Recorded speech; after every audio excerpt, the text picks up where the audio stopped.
Life can be difficult to talk about.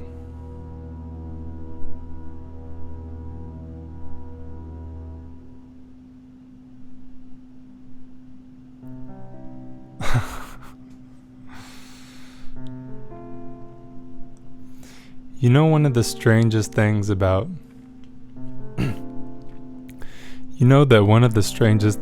making videos is looking into a camera and pretending that it's a person's eyes and face and that you're conversing with someone real. It's quite a bit to get used to. Talking about life can be difficult. Not just because of the sheer amount of things that have gone on. By the time even you're 10 years old, you can think of how many overwhelming amount of experiences you've had, and I might purposely just say something to just mess up and break the tension.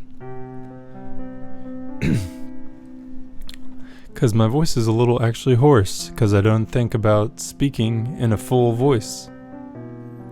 Not to mention I'm kind of hunched in an odd posture because I'm trying to talk down into this mic so that my actual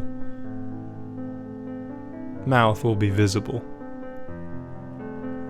And possibly it's best that I just do this video tomorrow. But there's this restlessness in me that wants to transmit, that wants to come forward, that wants to try to speak, even when it's difficult, that wants to find the words, even when maybe there are no words. In fact, I have a love-hate relationship with words. I've always loved reading.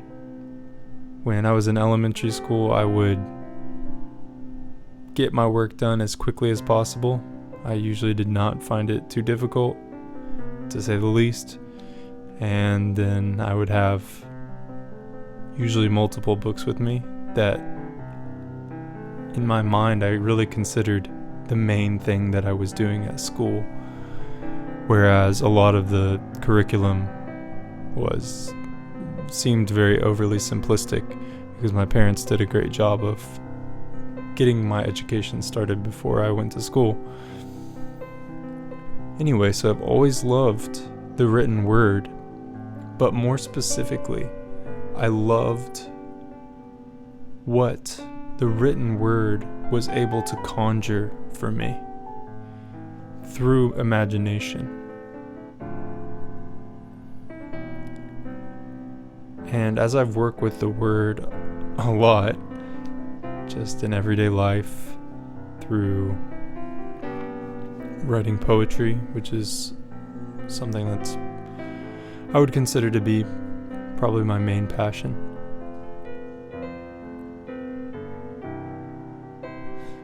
Just engaging with words in a million ways, you do come to realize that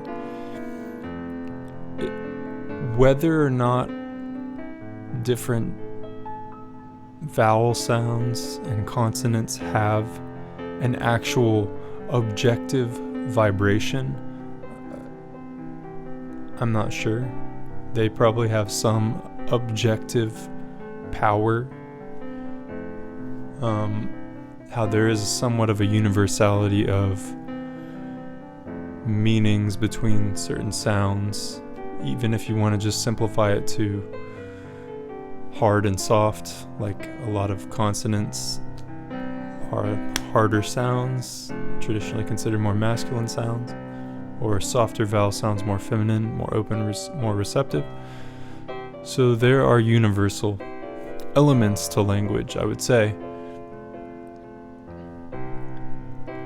However, the love and hate relationship comes in when you realize that so much of what words do is subjective, and that they largely function like transmitters of intention. so that two people can say the exact same things, but the effect of it could be completely opposite. So we see that it's not the words themselves that have the power. It is the creative principle behind the words that allows them to have meaning and have an impact.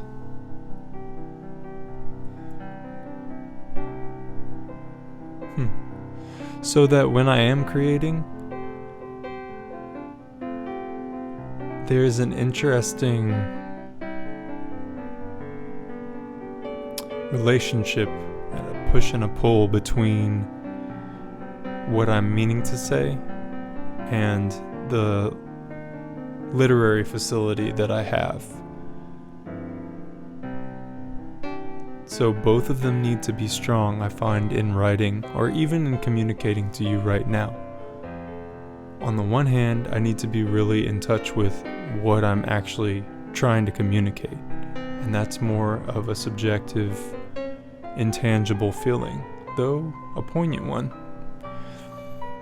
And the very technical,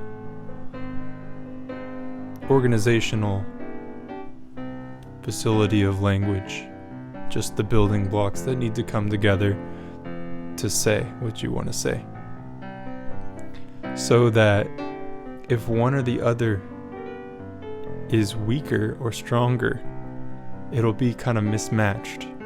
So you end up with a technician that has all the tools to say something with, but they don't know what they want to say with it. So then the art feels pretentious and eloquent but empty. Or on the other side of the token, you have someone who has a lot to express, but they may not have the technique to do it. And this applies a lot to music, by the way, and other arts. So you have this parallel relationship. You have this relationship between... Actually, you could picture it as a plus sign. You know, like the vertical is your alignment with meaning, purpose, self, the intangible, the metaphysical, the subjective, and the facility and the technique is the objective. So the horizontal plane, and they meet. So the cross has always been a deep esoteric symbol.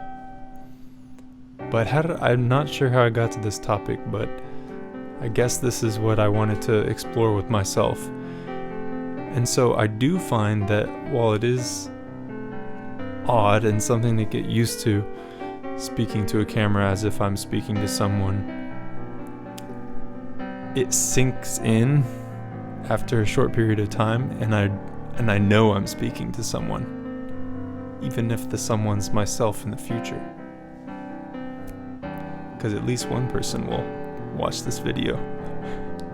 And that's me. And that's myself when I'm editing it.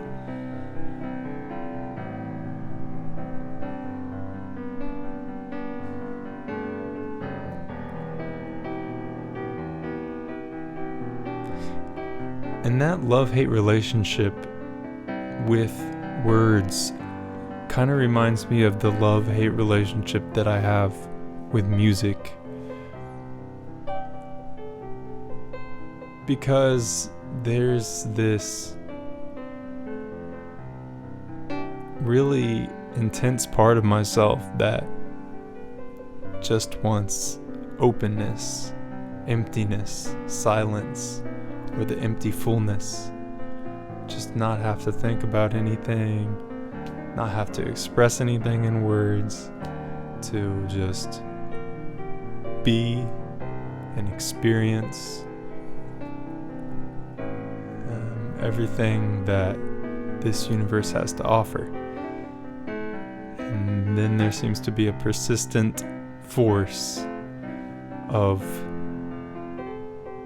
collective assumptions about what it is to live and be here in this world at this period of time. And then I still know on an ultimate level that there is no conflict and the world is fine how it is. It's completely perfect how it is. We're at the stage of evolution that we need to be. Everything is like a puzzle piece falling in right at the right timing.